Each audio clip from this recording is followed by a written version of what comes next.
kundi ni Kristo mayong udto kanatong tanan.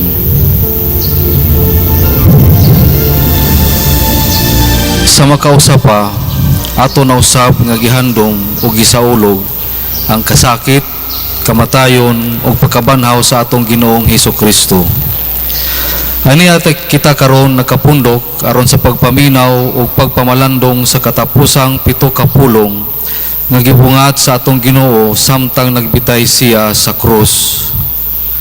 Nagtuo kita nga ang mga pulong sa atong Ginoong Hesukristo tuburan sa kinabuhi kay siya mao man ang buhing pulong sa Dios. Kansang pulong, buhat, kasakit, kamatayon o pagkabanhaw naghatag kanato og kaluwasan, kabulahanan o kalingkawasan.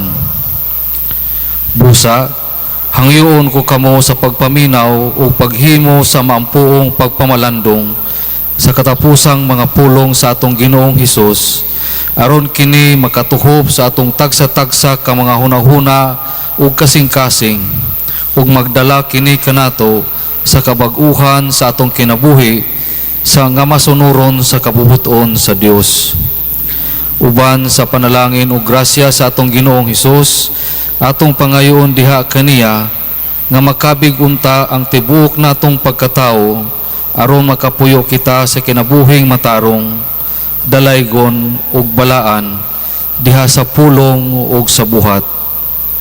Maghiusa kita karon sa pagpasalamat, paghimaya ug pagsimba sa atong Ginoong Hesus tungod sa iyang pagpasakit ug pagpakamatay diha sa krus aron pagtubos natong tanan sa atong mga sala.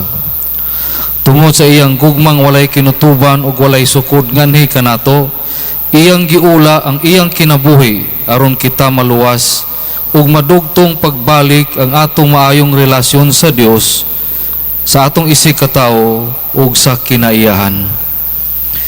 Manindog kita ug atong awiton ang awit sa pagsugod.